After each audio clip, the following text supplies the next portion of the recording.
Salam sejahtera, terima kasih karena bersama dengan saya di Nazling Unity Channel. Apa sudah jadi dengan Tun Mahathir, kata netizen.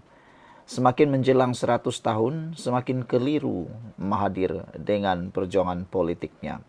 Hala tujuannya seakan-akan tidak tahu kemana sudah. Hari ini, Mahathir pula keluarkan kenyataan, Perikatan Nasional Parti Melayu tak mampu satukan orang Melayu, kata Dr. Mahathir. Menjadi Perdana Menteri selama 22 tahun dan 22 bulan, apa yang Mahathir lakukan, kata netizen.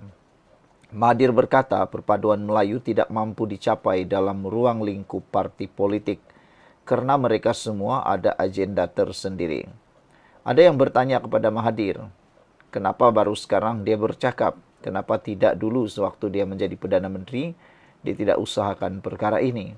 Dan adakah karena orang lain jadi Perdana Menteri, orang lain jadi pemimpin parti, baru semua ini berlaku?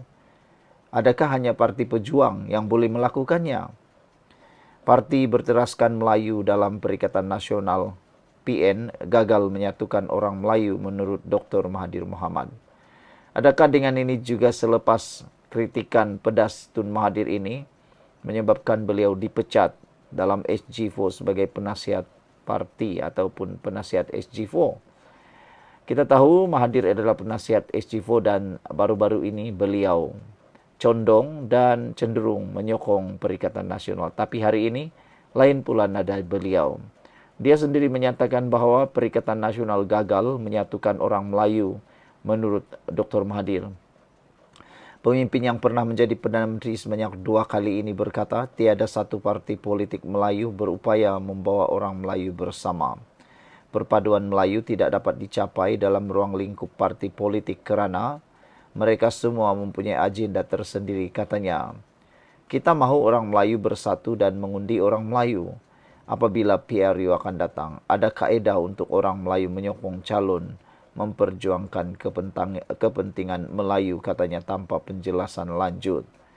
PN tidak boleh satukan orang Melayu, parti politik Melayu lain juga sama, kata beliau.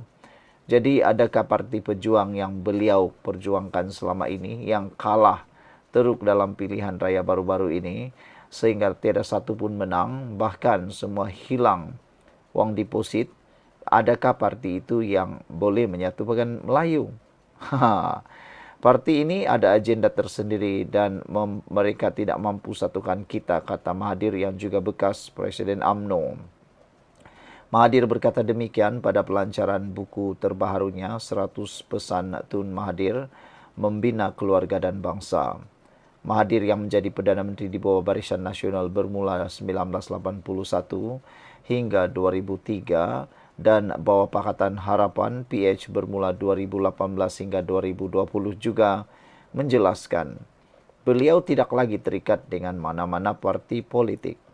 Ditanya sama ada beliau akan memainkan apa jua peranan menjelang PRU 16 atau bekerjasama dengan mana-mana parti politik, Mahathir berkata tumpuan hanya terarah memupuk perpaduan dalam kalangan orang Melayu.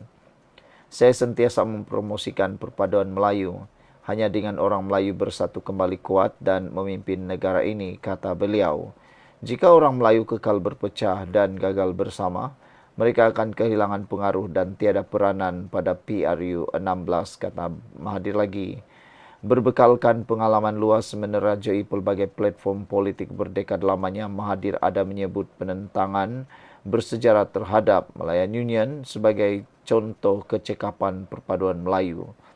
Malayan Union adalah struktur politik digagaskan kerajaan kolonial British pada 1946 bagi menyatukan negeri Melayu dan negeri Selat, tidak termasuk Singapura, dalam satu entiti pentadbiran. Ia bertujuan memudahkan pentadbiran kolonial dan menggalakkan pembangunan ekonomi British Malaya selepas Perang Dunia Kedua. Kesan bantahan dan penentangan meluas dalam kalangan orang Melayu. British tidak meneruskan rancangan Malayan Union pada 1948. Ia digantikan dengan Persekutuan Tanah Melayu yang mengembalikan kuasa Raja-Raja Melayu dan memperkenalkan peraturan ketat kewarganegaraan. Kami masih ingat ketika kami menentang Malayan Union, pada masa itu orang Melayu miskin dan tiada uang. Namun mereka mampu mencabar British dan menang, katanya.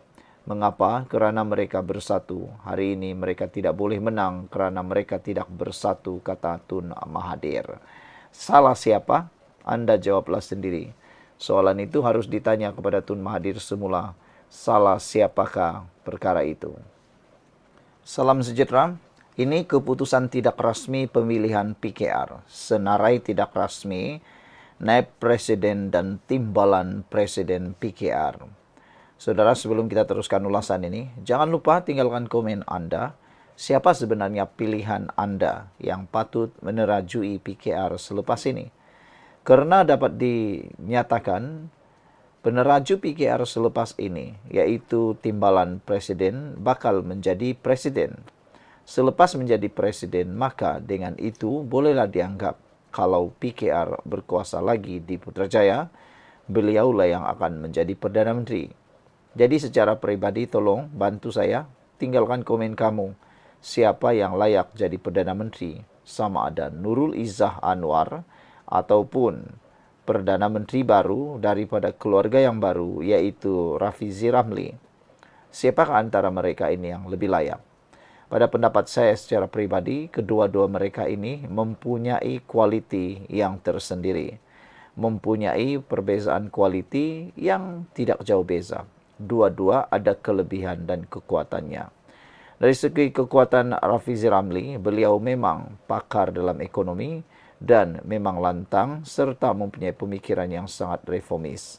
Beliau adalah seorang pribadi yang boleh menjadi Perdana Menteri kerana kekuatan beliau bekerja, mempunyai kebolehan dalam bidang statistik dan juga data. Manakala Nurul Izzah Anwar pula, beliau juga adalah bakal Perdana Menteri pertama Malaysia wanita. Kehebatan beliau dan kelantangan beliau menjadi pemimpin sudah terbukti ketika Anwar Ibrahim dalam penjara. Walaupun Anwar Ibrahim di penjara, tetapi Nurul Izzah Ibrahim tetap berdiri tegak, bekerja dan boleh menang. Maknanya tanpa Anwar Ibrahim pun sebenarnya Nurul Izzah Anwar mempunyai kekuatan yang secara peribadi datang daripada beliau. Tidak perlu bantuan, tidak perlu dipimpin oleh Anwar Ibrahim pun Nurul Izzah boleh mampu menjadi Perdana Menteri. Jadi kedua-duanya boleh jadi Perdana Menteri. Secara tidak rasmi, hari ini diumumkan Amiruddin, Aminuddin dan Chang kekal naib presiden. Ramanan pula menjadi naib presiden muka baru. Menteri Besar Selangor Amiruddin Syari, Menteri Besar Negeri Sembilan Aminuddin Harun, dan Menteri Sains Teknologi dan Inovasi Chang Ling Kang mempertahankan jawatan naib presiden PKR dalam pemilihan parti hari ini menurut keputusan tidak rasmi.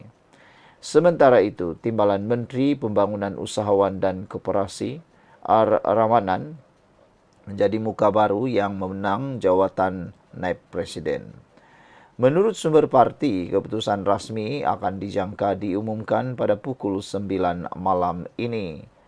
Lebih kurang 15,000 perwakilan mengundi secara fizikal atas talian pada pemilihan hari ini. Mengikut keputusan tidak rasmi, Amiruddin, Ramanan, Aminuddin dan Ling Kang memenangi jawatan naib presiden, katanya kepada Malaysia Kini. Berdasarkan keputusan tidak rasmi ini, Menteri Sumber Asli dan Kelestarian Alam Nik Nazmi Nik Ahmad gagal mempertahankan jawatan naib presiden yang dipegangnya sejak tahun 2022.